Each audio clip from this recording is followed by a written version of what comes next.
Hello students, welcome to Shraddha one stop English. I'm your English teacher Raghavender. ఈరోజు మనం 8వ తరగతిలోని మొదటి పాఠంలో గల ఏ రీడింగ్ ద టాటర్డ్ బ్లాంకెట్ గురించి మనం చర్చించుకుందాం. ఈ కథను కమలా దాస్ అనే కవయిత్రి రాసింది. ఇది చాలా అద్భుతమైనటువంటి కదిలించే కథ. విచ్ఛిన్నమైనటువంటి కుటుంబ సంబంధాల గురించి వివరిస్తూ దీని లోపల చాలా ఒక స్టోరీని అద్భుతంగా ఆమె వర్ణించింది. అయితే ఇక్కడ ద టాటర్డ్ బ్లాంకెట్ అంటే, టాటర్డ్ అంటే ఏంటి మీనింగ్ అంటే టాన్, ఓల్డ్ అంటే చిరిగినటువంటి పాతదైనటువంటి దుప్పటి అని అర్థం. యాక్చువల్గా మీనింగ్ అదే ఉందా? చిరిగిన దుప్పటి మీద ఏం కథ ఉంటుంది అని అంటే, మనం స్టోరీ మొత్తం తెలుసుకున్న తర్వాత దాని యొక్క సందేశం ఏముంది అనేది అర్థమవుతుంది. ఇప్పుడు మనం లైన్ బై లైన్ అర్థం చేసుకునే ప్రయత్నం చేద్దాం. When he arrived unexpectedly at his home in the countryside in his office car and got down at the gate, his mother, who was lying in an armchair on the veranda, made a futile attempt to get up.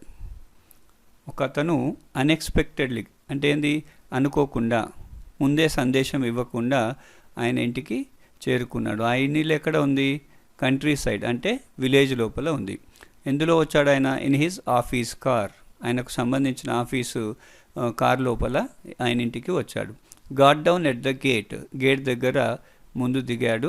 His mother, ఆయన యొక్క తల్లి, వాళ్ళ యొక్క అమ్మ ఎవరైతే ఉన్నారో, who was lying in an arm chair on the వరండా లోపల ఆర్మ్ చైర్ ఏదైతే ఉందో దాని లోపల ఆమె కూర్చొని ఉంది. Made a futile attempt to getup. ఇక్కడ ఫ్యూటైల్ మీనింగ్ ఏంటంటే యూజ్లెస్, అన్సక్సెస్ఫుల్ ఆర్ ఫ్రూట్లెస్. అంటే ప్రయత్నం చేసి విఫలమవడం, అంటే ప్రయత్నం అనేది విఫలమైపోయిందనమాట. అంటే లేచి ఆయన ఎవరో చూద్దామనే ప్రయత్నం చేసింది, అయినప్పటికీ ఆమె లేవలేకపోయింది. ఎందుకంటే వృద్ధురాలు కాబట్టి శక్తి లేకపోవడం వల్ల ఆమె లేచి అక్కడి వరకు వెళ్ళలేకపోయింది. Made a futile attempt to get up. Kamala, there is somebody at the gate, she said. Somebody is in a car. Kamala ఆమె కూతురు పేరు. అక్కడ ఎవరో గేట్ దగ్గర వచ్చారు, వాళ్ళు కార్లో వచ్చారు, కాస్త చూడమని కమలాకు చెప్పింది. కమల ఎవరు మరి? Kamala her eldest daughter, a widow, who was sitting huddled up on the veranda, her head and ears covered with a thin bath towel, got up reluctantly, walked slowly to the gate and screwing up her eyes peered into the darkness. Kamala ఎవరంట? ఆమె యొక్క పెద్ద కూతురు. Widow అంటే భర్త చనిపోతారు కదా, వాళ్ళను విధవ అంటారు. అయితే ఆ విడో వాళ్ళ యొక్క భర్త చనిపోవడం వల్ల అమ్మ దగ్గరనే ఉంటుంది. కమల ఆమె వరండాలో వాళ్ళ అమ్మ పక్కన కూర్చొని, హడల్డ్ అప్ అంటే ఏంటంటే చేతులు కాళ్ళని దగ్గరగా క్లోజ్గా ముడుచుకొని, చలి కాచుకునేటప్పుడు మంట దగ్గర ఎలా కూర్చుంటామో, లేదా భయపడ్డప్పుడు కూడా మనం కాళ్ళు చేతులు ముడుచుకొని కూర్చుంటామో, ఆ తిన్నా పైన అంటే వరండా లోపల ఏదైతే అరుగు ఉంటుందో అరుగు పైన కూర్చొని ఉంది.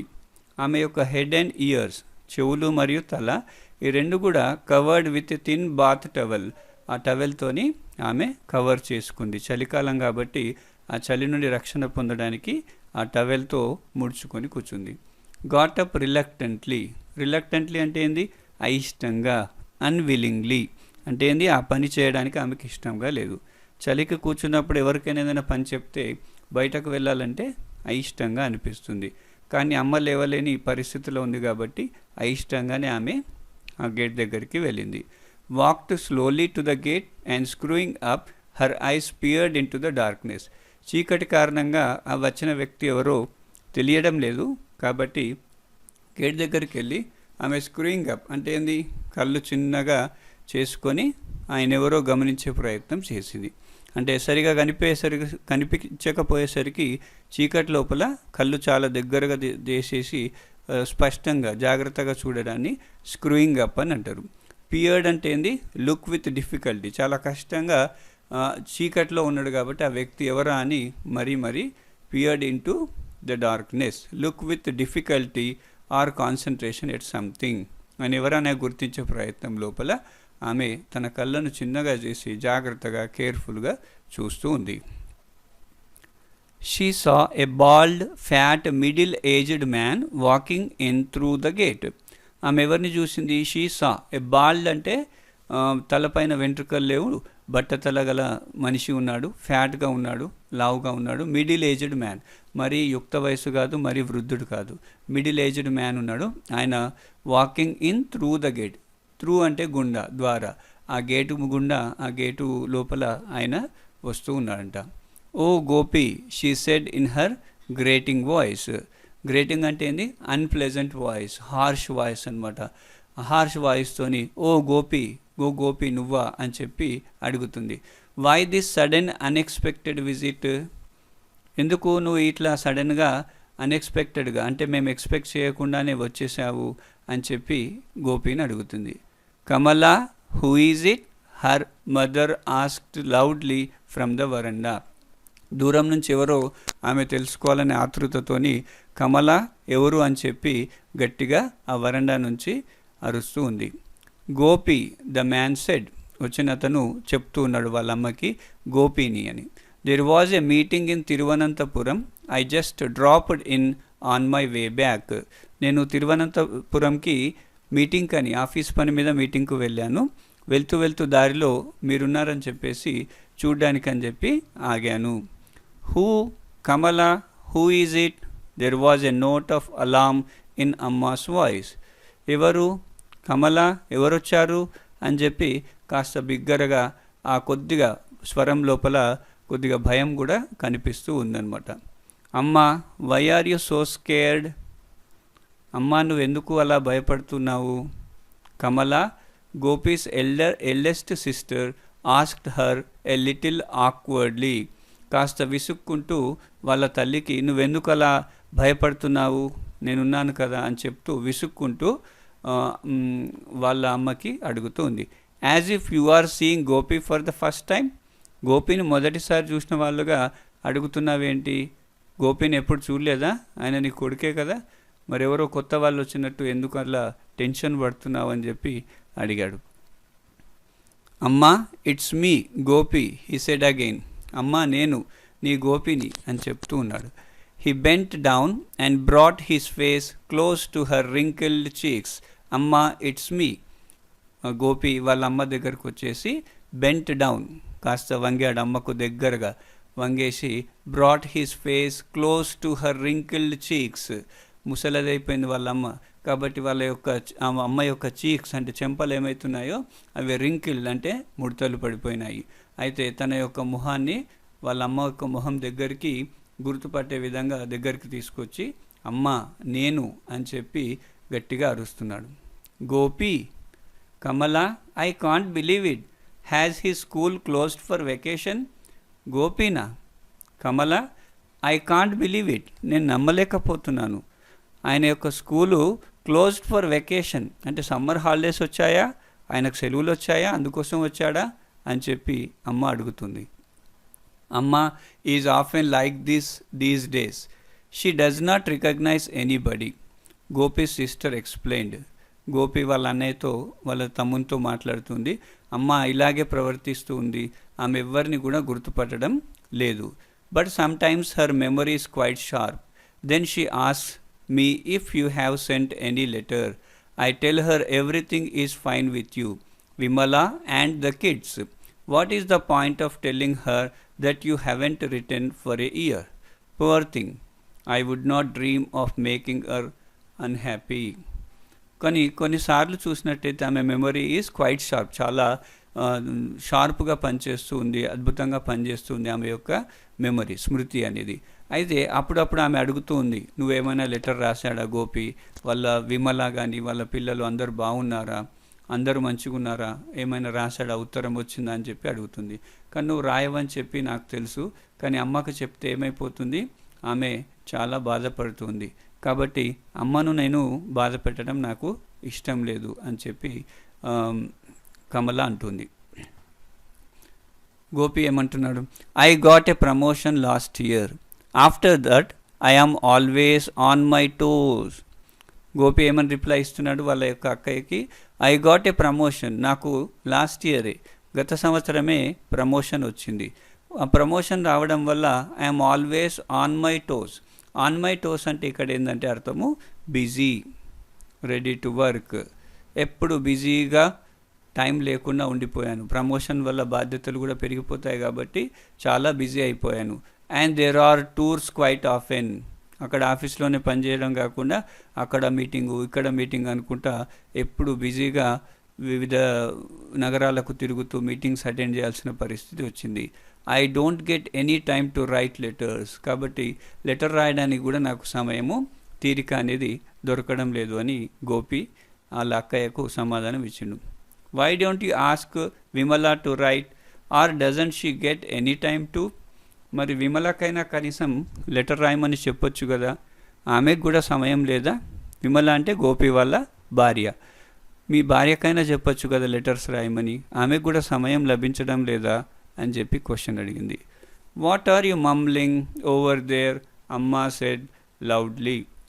వీళ్ళిద్దరు మాట్లాడుకుంటుంటే అమ్మ గమనిస్తూ వాట్ ఆర్ యు మమ్లింగ్. వీళ్ళు గట్టిగానే మాట్లాడుతున్నారు కానీ అమ్మ వినలేకపోతుంది, అంటే ఆమెకు స్పష్టంగా వినబడడం లేదు. అందుకోసమే మమ్లింగ్ అంటే ఏంది, speaking in a way that is not clear, muttering. గుసగుసలు ఎందుకు లాడుతున్నారు, మీరేం మాట్లాడుతున్నారు అని చెప్పి అమ్మ సెడ్ లౌడ్లీ, గట్టిగా అడిగింది. I heard somebody coming in a car, who is it.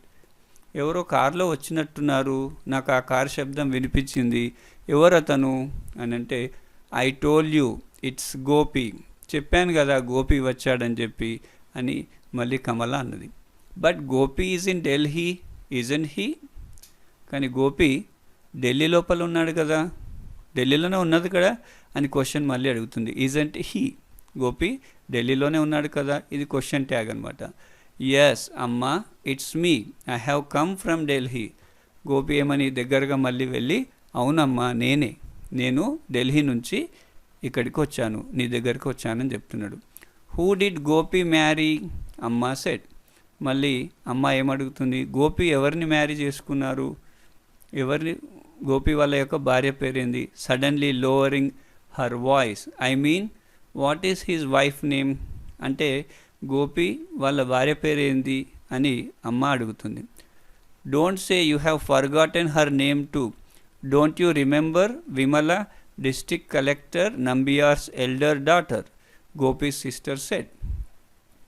అలా పేరును కూడా నువ్వు మర్చిపోయావమ్మా, ఒకసారి గుర్తుకు తెచ్చుకో. విమల డిస్ట్రిక్ట్ కలెక్టర్ నంబియార్ వాళ్ళ ఎల్డెస్ట్ పెద్ద కూతుర్ని మన గోపికి ఇచ్చి చేశాం కదా, నువ్వు ఒకసారి గుర్తుకు తెచ్చుకో అంటుంది.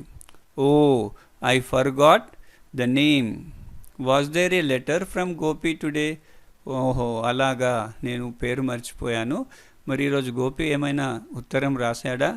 There was, he writes every day. అవును వచ్చింది, రోజు ఉత్తరం రాస్తాడు, నీ గురించి ఆయన చాలా అడుగుతాడు అని చెప్పి కమల చెప్తుంది. I'm terribly upset if I don't get a letter from him every day. Extremely, నేను చాలా బాధపడుతూ ఉంటాను. అన్ప్లెజెంట్లీ, ఎక్స్ట్రీమ్లీ, వెరీ బ్యాడ్లీ. టెర్రిబ్లీ అంటే మీనింగ్ ఎక్స్ట్రీమ్లీ, వెరీ బ్యాడ్లీ, అన్ప్లెజెంట్లీ. నాకు చాలా బాధేస్తుంది, వాడు ఉత్తరం రాయకుంటే నేను చాలా బాధపడతాను, వాని గురించి చింత అనేది నాకు ఉంటుంది. హీ నోస్ ఇట్, అతనికి తెలుసు. That is why he writes every day. గోపికి తెలుసు కాబట్టే రోజు ఉత్తరం రాస్తాడు, నీ గురించి అడుగుతూ ఉంటాడని చెప్తున్నాడు. Look at the way she talks, gopis sister turn to him. చూసావా అమ్మ ఎలా మాట్లాడుతూ ఉందో, నీ గురించి ఎంత చింత చేస్తూ ఉందో అని చెప్పి గోపి వాళ్ళ అక్కయ్య తన వైపుకు తిరిగి మళ్ళీ మాట్లాడుతుంది. Just as I told you, you know nothing about what is going on her, do you. నేను ఇప్పుడే చెప్పాను కదా, you know nothing about what is going on here, do you. ఇప్పుడే చెప్పాను, ఇక్కడ ఏం జరుగుతుందో నీకు ఏం కూడా తెలియదు, ఇక్కడ అంతా మంచిగానే ఉందని అనుకుంటున్నావు, కానీ అమ్మ యొక్క పరిస్థితి అనేది బాగా లేదు. హూ ఈజ్ దట్, అమ్మ said again. Who is that in a car. మళ్ళీ అమ్మ ఎవరు అతను, ఆ కార్లో వచ్చింది ఎవరు, నాకెందుకు చెప్పడం లేదు అని చెప్పి మళ్ళీ కమలకు అడుగుతుంది. It's me, Gopi said. I had to come to Thiruvananthapuram. I thought I should drop in to see you Amma. నేను తిరువనంతపురం వెళ్ళాను, అయితే దారిలో మీరు ఉన్నారు కాబట్టి మిమ్మల్ని చూసిపోదామని వచ్చానమ్మా అంటున్నాడు. Who is your Amma? What is her name? Where does she live? Is it far from here? మీ అమ్మ ఎవరు నాయన? ఆమె పేరేంది? తర్వాత ఆమె ఎక్కడ నివసిస్తుంది? ఇక్కడ నుంచి చాలా దూరంగా ఉంటుందా అని చెప్పి మళ్ళీ అమ్మ గోపిని ప్రశ్నిస్తుంది. No, it is quite near. లేదు, ఇక్కడికి చాలా దగ్గరగానే ఉంటుంది. I don't know how I can bring back her memory, Gopi sister said to him exasperatedly. అయితే నాకు అర్థమైతలేదు అన్నయ్య, ఆమె యొక్క మెమరీని మళ్ళీ ఎలా తీసుకురావాలనేది. ఇప్పుడు నువ్వు రావడం గురించి నా 5-6 సార్లు చెప్పినా కూడా మళ్ళీ ఎవరు అని ప్రశ్నిస్తూ ఉంది. కాబట్టి గోపి యొక్క సిస్టర్ కాస్త కోపంతో, ఉద్రేకంతో వాళ్ళ తమ్మునికి చెప్తుంది. Gopi placed his brief case on the thinner. He opened it and pulled out the contents, clothes, files, A shaving set. Gopi తనతో పాటు తీసుకొచ్చినటువంటి బ్రీఫ్ కేస్ని తిన్నా పైన పెట్టేసి ఓపెన్ చేసి అందులో నుంచి కంటెంట్స్ ఏవైతే ఉన్నాయో, కంటెంట్స్ అంటే వస్తువులు ఏమేమి ఉన్నాయి, క్లాత్స్ ఉన్నాయి, ఫైల్స్ ఉన్నాయి, షేవింగ్ సెట్ ఉంది, వాటన్నిటినీ ఆయన బయటకు తీసి పెట్టాడు. Do you no my son Gopi? అమ్మ ఆస్క్డ్ హిమ్. మళ్ళీ అమ్మ గోపిని అడుగుతుంది, నీకు మా కొడుకు గోపి తెలుసా అని. He is in Delhi, a government officer. He has Kesari Yogam. He draws a salary of 2,500 rupees. Do you know him? నా కొడుకు ఢిల్లీలో ఉన్నాడు. ఆయన గవర్నమెంట్ ఆఫీసర్, ప్రభుత్వ ఉద్యోగి ఉన్నాడు. హీ హ్యాస్ కేసరి యోగం. కేసరి యోగం అంటే వెల్ సెటిల్డ్, చాలా మంచిగా స్థిరపడ్డాడు ఉద్యోగంలో, తర్వాత ఆర్థికంగా కూడా మంచిగా స్థిరపడ్డాడు. He draws, he, she, it ఎప్పుడు వచ్చినా కూడా వర్బుకు ఎస్ అనేది యాడ్ అవుతుంది. డ్రా అని ఉంటే ఏమవుతుంది? డ్రాస్ అని రాస్తారు. He draws a salary of 2,500 rupees. ఆయన యొక్క వేతనం, నెలసరి జీతం ఎంత? 2,500 రూపాయలు సంపాదిస్తాడు. Do you know him? ఆయన నీకు తెలుసా? అయితే గోపి ఏమంటున్నాడు? Yes, I know him. అవును, నాకు తెలుసు. Tell him to send me a blanket. కాస్త కలిసినప్పుడు నాకు ఒక బ్లాంకెట్ అంటే తెలుసు కదా, దుప్పటి, ఆ దుప్పటిని పంపించమని చెప్పు కాస్త. There is a cold mist అంటే ఏంటంటే ఫాగ్, పొగమంచు, చలికాలం పొగమంచు కురుస్తూ ఉంటుంది. ఇన్ ద మార్నింగ్స్, ఉదయం సమయం లోపల పొగమంచు చల్లగా పడుతూ ఉంటుంది. If I catch cold it does not leave me for a long. అది నన్ను పట్టుకుంటే, ఆ పొగమంచు వల్ల నేను జలుబుతో బాధపడితే అది నన్ను ఎక్కువ రోజులు బాధ పెడుతూ ఉంటుంది, అది నన్ను వదలదు. కాబట్టి అది రాకుండా నేను జాగ్రత్త పడాలి అంటే నాకు ఒక బ్లాంకెట్ అనేది కావాలి. Tell him to send me a blanket won't you. ఇక్కడ వోంట్ యూ అనేది మళ్ళీ క్వశ్చన్ ట్యాగ్ అనమాట.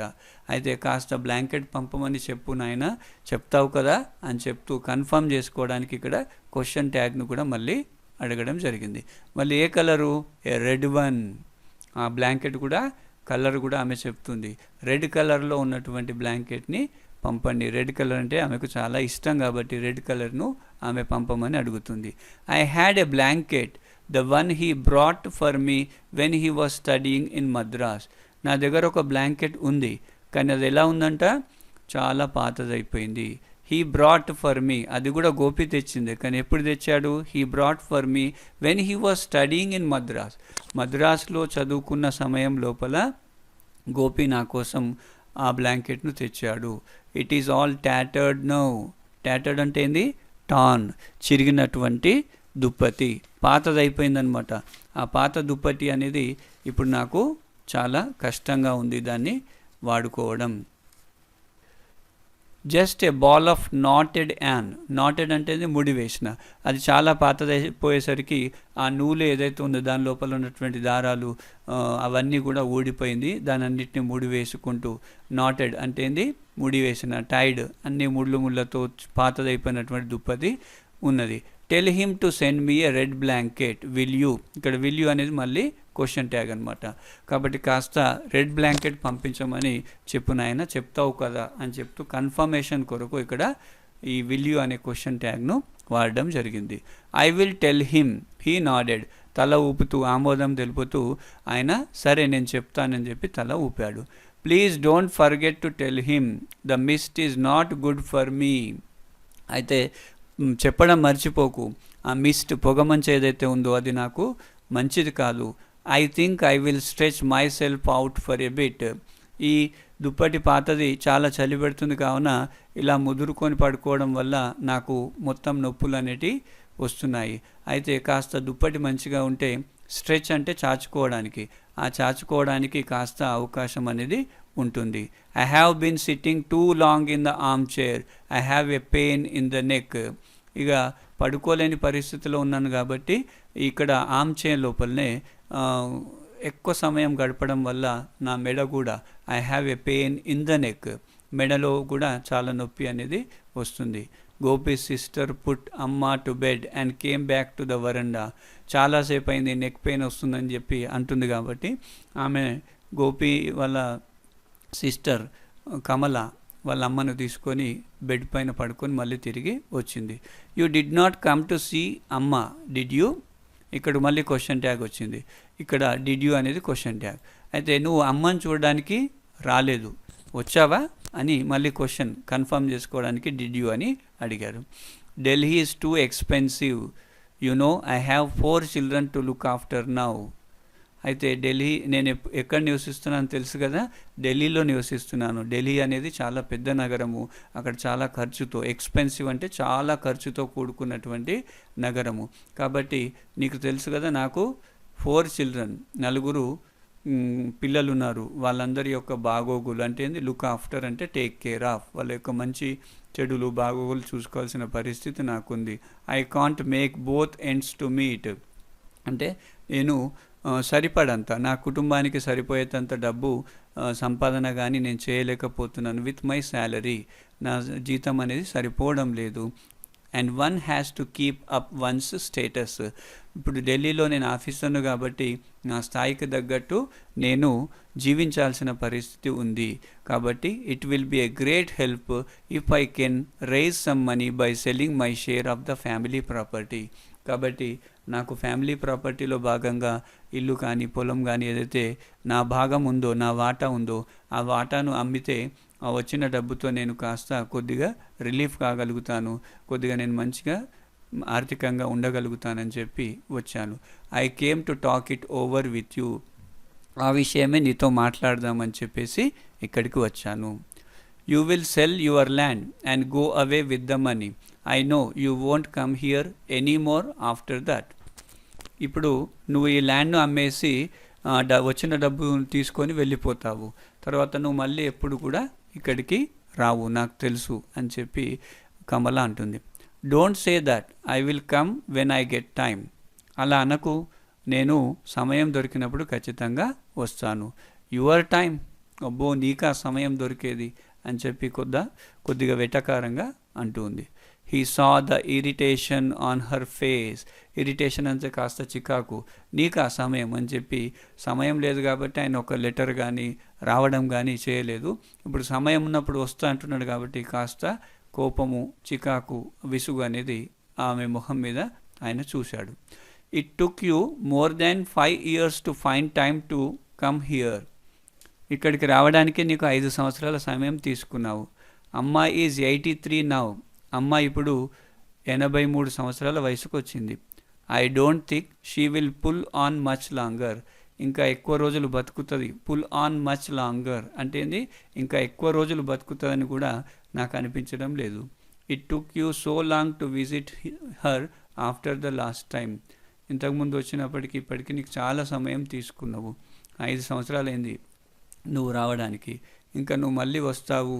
ఇప్పుడు ఏదో పొలమో ఆస్తి ఉంది కాబట్టి వచ్చావు, కానీ ఇది కూడా అమ్మేస్తే అమ్మ కొరకు కానీ నా కొరకు కానీ నువ్వు వస్తావని నేను భావించడం లేదు. But Amma can't remember who I am, he said smiling feebly. కానీ నేను వస్తాను సరే, కానీ అమ్మ నేనెవరో గుర్తుపట్టడం లేదు, నన్నే గుర్తుపట్టడం లేదు, నేను వచ్చి కూడా లాభం ఏంటి అని చెప్పి స్మైలింగ్ ఫీబ్లీ అంటే బలహీనంగా నవ్వుతూ ఉన్నాడు. But do you remember your అమ్మ. అమ్మ నిన్ను గుర్తుపట్టడం లేదు, దానికి ఒక కారణం కూడా ఉంది. ఏంటంటే అమ్మ అనేది మెమొరీ అనేది చాలా స్మృతి అనేది ఆమె బలహీనంగా మారిపోయింది. అమ్మ అందుకోసమే గుర్తుపట్టడం లేదు. కానీ నీకు అన్నీ బాగున్నాయి, కానీ నువ్వు అమ్మను గుర్తుపడుతున్నావా? But do you remember your Amma? నువ్వు మీ అమ్మను గుర్తుపడతావా? గుర్తుంటే నువ్వు ఎందుకు లెటర్ రాయవు? గుర్తుంటే నువ్వు ఎందుకు వచ్చి చూసిపోవు? గుర్తుంటే నువ్వు ఎందుకు అమ్మ ఆరోగ్యం గురించి శ్రద్ధ తీసుకోవు అని చెప్పి ఆమె కమల అతనికి అడిగింది. ఇక్కడ ఈ యొక్క కథ అనేది అయిపోతుంది. ఇక్కడ చిరిగిన దుప్పటి అని టైటిల్ ఏదైతే పెట్టిండో, అయితే దుప్పటి చిరిగింది యాక్చువల్గా వాస్తవమే. కానీ ఈ కమలదాస్ యొక్క ముఖ్య ఉద్దేశం ఏంటంటే, విచ్ఛిన్నమైనటువంటి ఏదైతే కుటుంబ సంబంధాలు ఉన్నాయో, అంటే వ్యక్తి మధ్య ప్రేమ ఆత్మీయత ఏదైతే ఉండాలో అవన్నీ నేటి కాలం లోపల ఆర్థిక విషయాల పట్ల ఎక్కువ శ్రద్ధ చూపించి సంబంధాలు అనేటివి దూరం చేసుకుంటూ ఉన్నారు. కాబట్టి ఇక్కడ కుటుంబ ఆస్తిలో భాగం కోసం వచ్చాడు, కానీ అక్కడ అమ్మ ఆరోగ్యం గురించి కానీ చెల్లెల గురించి అక్క గురించి కానీ పట్టించుకునే అవకాశం అక్కడ లేదు. కాబట్టి ఇక్కడ చిరిగిపోయింది నిజానికి దుప్పటి కాదు, ఇక్కడ పాడైపోయింది కుటుంబ సంబంధాలు, తర్వాత నష్టమవుతున్నటువంటి కుటుంబ విలువల మీద చాలా అద్భుతమైనటువంటి రచన కమలాదాస్ గారు చేయడం జరిగింది.